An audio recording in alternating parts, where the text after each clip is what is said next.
ಶಿವ ಅಭಿಷೇಕ ಪ್ರಿಯ. ಇದೇ ಕಾರಣಕ್ಕೆ ಆತನಿಗೆ ಜಲಾಭಿಷೇಕ, ರುದ್ರಾಭಿಷೇಕದಂತಹ ಅನೇಕ ಅಭಿಷೇಕಗಳಿಂದ ಪೂಜೆಯನ್ನು ಮಾಡೋದು. ಈಶ್ವರನನ್ನ ಲಿಂಗದ ಆಕೃತಿಯಲ್ಲಿ ಹಿಂದೂ ದೇವಾಲಯಗಳಲ್ಲಿ ಪೂಜಿಸೋದು. ಇನ್ನು ದೇಗುಲಗಳಲ್ಲಿ ಶಿವಲಿಂಗದ ಮೇಲೆ ಸದಾ ನೀರು ಹನಿಯುವುದನ್ನು ನಾವು ನೋಡಿರ್ತೀವಿ. ಯಾವ ಕಾರಣಕ್ಕೂ ಈ ರೀತಿ ಸದಾಕಾಲ ಶಿವನ ಮೇಲೆ ನೀರು ಏಕೆ ಹರಿಯುತ್ತದೆ ಎಂಬುದರ ಬಗ್ಗೆ ಕೆಲವರಿಗೆ ತಿಳಿದಿಲ್ಲ. ಹಾಗಾದರೆ ಇದರ ಹಿಂದೆ ಇರುವ ಪುರಾಣದ ಕತೆ ಏನು ಅನ್ನೋದನ್ನು ಈ ವಿಡಿಯೋದಲ್ಲಿ ತಿಳ್ಕೊಳ್ಳೋಣ. ನಮಸ್ಕಾರ ಸ್ನೇಹಿತರೆ, ಎಲ್ಲರಿಗೂ ಮಾನು ಮನೋಜ್ ಕನ್ನಡ ಯೂಟ್ಯೂಬ್ ಚಾನಲ್ಗೆ ಸ್ವಾಗತ. ಹಿಂದೂ ಪುರಾಣಗಳ ಪ್ರಕಾರ, ಆಗಮ ಶಾಸ್ತ್ರದ ಪ್ರಕಾರ ಶಿವನ ಅಭಿಷೇಕದೊಂದಿಗೆ ಶಿವನ ಆರಾಧನೆ ಪ್ರಾರಂಭವಾಗುವುದು. ಇದು ಮುಖ್ಯವಾಗಿ ನೀರು, ಹಾಲು, ಜೇನುತುಪ್ಪ ಮತ್ತು ಇತರ ಖಾದ್ಯ ಪದಾರ್ಥಗಳಿಂದ ಶಿವಲಿಂಗಕ್ಕೆ ಅಭಿಷೇಕ ಮಾಡ್ತೀವಿ. ಆದರೆ ಈ ಅಭಿಷೇಕದಿಂದ ಆರಂಭವಾಗುವ ಪೂಜೆಯಿಂದ ಹೆಚ್ಚಿನ ಫಲ ದೊರೆಯುತ್ತದೆ ಎನ್ನುವುದು ನಂಬಿಕೆ. ದೇವತೆಗಳು ಮತ್ತು ರಾಕ್ಷಸರ ನಡುವೆ ಸಮುದ್ರ ಮಂಥನವಾದಾಗ ಅದರಲ್ಲಿ ಅಮೃತ ಹೊರಬರುವ ಮುನ್ನವೇ ಬಂದಂಥ ವಸ್ತುವೇ ವಿಷ. ಇದು ಎಲ್ಲರಿಗೂ ತಿಳಿದ ವಿಚಾರ. ಈ ವಿಷವನ್ನ ಹೀರಿಕೊಳ್ಳುವ ಸಾಮರ್ಥ್ಯ ಯಾರಿಗೂ ಇಲ್ಲ. ಇರೋದೊಬ್ಬನಿಗೆ ದೇವಾದಿದೇವ ಮಹಾದೇವ. ಎಲ್ಲ ದೇವಾನುದೇವತೆಗಳು, ರಾಕ್ಷಸ ಗಣಗಳು ಶಿವನ ಬಳಿ ಬರ್ತಾರೆ. ಬ್ರಹ್ಮಾಂಡದ ಉಳಿವಿಗಾಗಿ ಶಿವನ ಬಳಿ ಕೇಳ್ತಾರೆ. ಆಗ ಶಿವ ಒಂದು ಕ್ಷಣವೂ ತಡ ಮಾಡದೆ ವಿಷವನ್ನು ಸೇವಿಸಿ ಬಿಡ್ತಾನೆ ತನ್ನ ಕಪಾಲದಲ್ಲಿ ತೆಗೆದುಕೊಂಡು. ಆಗ ಆ ವಿಷವನ್ನ ಕಂಠದಲ್ಲೇ ನಿಲ್ಲುವಂತೆ ಮಾಡ್ತಾಳೆ ಪಾರ್ವತಿ. ಶಿವನ ಕಂಠದಲ್ಲಿ ಈ ವಿಷ ನಿಂತ ಕಾರಣ ಆತನನ್ನ ವಿಷಕಂಠ ಅಂತ ಕರೆಯಲಾಗುತ್ತೆ.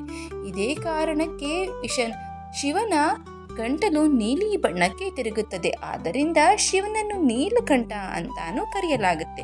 ಇನ್ನು ಈ ವಿಷದ ಪರಿಣಾಮವನ್ನು ಕಡಿಮೆ ಮಾಡಲು ಶಿವನಿಗೆ ನೀರಿನ ಅಭಿಷೇಕ ಮಾಡಿ ವಿಷಪ್ರಾಶನದಿಂದ ಅವರ ತಲೆ ಬಿಸಿಯಾಗದಂತೆ ದೇವತೆಗಳು ನೋಡಿಕೊಳ್ತಾರೆ. ಇದೇ ಕಾರಣಕ್ಕೆ ಇಂದಿಗೂ ಶಿವಲಿಂಗದ ಮೇಲೆ ಹನಿ ನೀರನ್ನು ಸದಾ ಜಿನುಗುವಂತೆ ದೇಗುಲದಲ್ಲಿ ನೋಡಿಕೊಳ್ಳಲಾಗುತ್ತೆ. ಶಿವನಿಗೆ ಅಭಿಷೇಕವನ್ನ ಮಾಡೋದ್ರಿಂದ ನಕಾರಾತ್ಮಕ ಶಕ್ತಿ ದೂರವಾಗುತ್ತದೆ. ವಿನಾಶಕಾರಿ ಶಕ್ತಿಯನ್ನ ಶಾಂತವಾಗಿಡಲು ಶಿವಲಿಂಗದ ಮೇಲೆ ನೀರನ್ನು ನಿರಂತರವಾಗಿ ಸುರಿಯಲಾಗುತ್ತೆ. ಅದಕ್ಕಾಗಿಯೇ ಶಿವಲಿಂಗದ ಮೇಲೆ ತಾಮ್ರದ ಕಲಶವನ್ನ ಇಟ್ಟಿರಲಾಗುತ್ತೆ ಮತ್ತು ಅದರಿಂದ ಸಣ್ಣದಾಗಿ ನೀರಿನ ಅಭಿಷೇಕ ನಡೆಯುತ್ತಾ ಇರುತ್ತೆ. ಯಾವುದೇ ರೀತಿಯ ಅನಾರೋಗ್ಯದಿಂದ ನೀವು ಮುಕ್ತಿಯನ್ನ ಪಡೆಯಬೇಕು ಅಂತಿದ್ರೆ ಪ್ರತಿ ಸೋಮವಾರ ಶಿವನನ್ನು ಪೂಜಿಸಿ ಆತನಿಗೆ ಕರ್ಪೂರದ ನೀರಿನಿಂದ ಅಭಿಷೇಕವನ್ನು ಮಾಡಿಸಬೇಕು. ಅಭಿಷೇಕ ಮಾಡುವಾಗ ಮಹಾಮೃತ್ಯುಂಜಯ ಮಂತ್ರವನ್ನು ನಿರಂತರವಾಗಿ ಜಪಿಸಿ. ಸೋಮವಾರದ ದಿನದಂದು ಶಿವಲಿಂಗಕ್ಕೆ ಕೇವಲ ನೀರಿನಿಂದಲೇ ಅಭಿಷೇಕ ಮಾಡಬೇಕೆಂದೇನಿಲ್ಲ.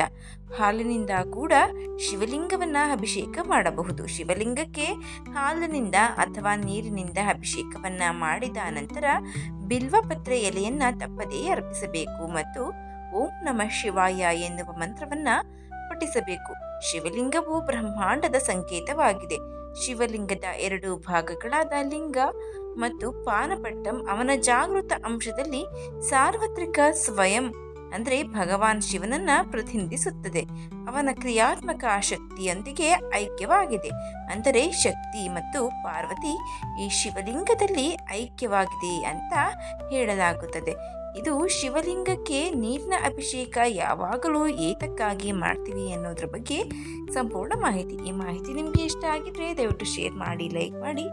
ವಿಡಿಯೋ ಬಗ್ಗೆ ನಿಮ್ಮ ಅನಿಸಿಕೆ ಅಭಿಪ್ರಾಯವನ್ನು ಕಮೆಂಟ್ ಬಾಕ್ಸ್ನಲ್ಲಿ ತಿಳಿಸಿ. ಚಾನಲ್ನ ಇನ್ನೂ ಸಬ್ಸ್ಕ್ರೈಬ್ ಮಾಡ್ಕೊಂಡೆ ನೋಡ್ತಾ ಇದ್ದರೆ ದಯವಿಟ್ಟು ಸಬ್ಸ್ಕ್ರೈಬ್ ಮಾಡಿಕೊಂಡು ನೋಡಿ. ಧನ್ಯವಾದಗಳು.